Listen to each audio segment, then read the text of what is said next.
पार पडला। त्यामुळे आता लाडक्या बहिणींना डिसेंबरच्या हप्त्याचे वेध लागलेत। तसंच लाडकी बहीण योजनेची रक्कम 1500 रुपयावरून 2100 रुपये कधी होणार हाही प्रश्न त्यांच्या मनात आहे। बघूया या संदर्भातला रिपोर्ट।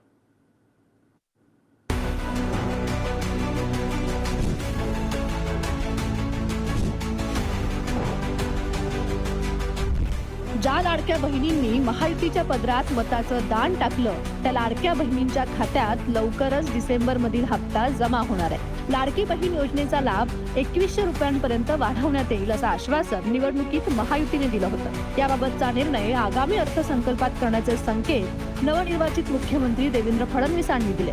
लाडक्या बहिणींना 2100 रुपये कधी? सध्या 1500 रुपये। मार्च 2025 पासून 2100 रुपये मिळण्याची शक्यता। पहिल्यांदा तर ही योजना आम्ही सुरूच करणार आहोत, सुरूच ठेवणार आहोत आणि 2100 देखील आम्ही देणार आहोत। आता बजेटच्या वेळी त्याचा आम्ही विचार करू आणि शेवटी आपले सगळे आर्थिक सोर्सेस जे आहेत हे सोर्सेस योग्य प्रकारे चॅनलाइज झाल्यानंतरच आपल्याला ते करता येतं। त्याच्यामुळे ते करण्याचा निर्णय पक्का आहे। जी आश्वासनं दिली ती आश्वासनं पूर्ण करू। त्याकरता ज्या व्यवस्था करायच्या त्या व्यवस्था आम्ही आधी करू। निकषाच्या बाहेर जर कोणी घेतलं असेल, निकषातला जो असेल त्याला कोणालाही त्यातनं कमी करायचं नाहीये। आता डिसेंबर किंवा जानेवारी आता जर शक्य असेल तर शक्य झालं तर डिसेंबर मध्येच करा। पण आता डिसेंबर महिना सुरू झाला असेल तर 1 जानेवारी 25 पासून जी 2100 रुपयाची त्यांची मागणी, आम्ही तर 3000 देणार होतो आमचं सरकार आलं असतं तर आमची तर मागणी 3000चीच असेल। पण पहिला टप्पा 2100 रुपये 1 जानेवारी पासून त्यांनी सुरू करावे।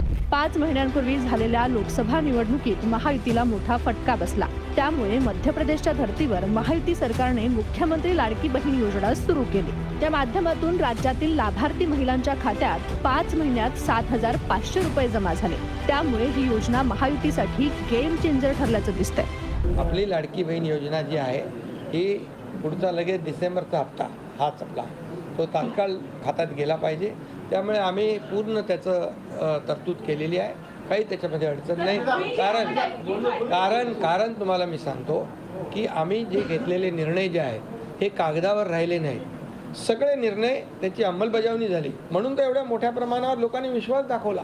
लाडक्या बहिणी, लाडके भाऊ, लाडके शेतकरी, प्रत्येक लाडका नागरिक हा याच प्रतीक्षेमध्ये आहे की मला दिलेली वचनं आणि मला दिलेलं आश्वासन तुम्ही कसं पाळताय। तो खरा कसोटीचा क्षण आहे। बघू सध्या 2 कोटींहून अधिक महिला योजनेसाठी पात्र ठरल्यात। मात्र आता या योजनेतील काही महिलांना या लाभापासून वंचित राहावं लागतंय, कारण प्रशासनाने लाडकी बहीण लाभार्थ्यांच्या अर्जाची पडताळणी करण्याचा निर्णय घेतला।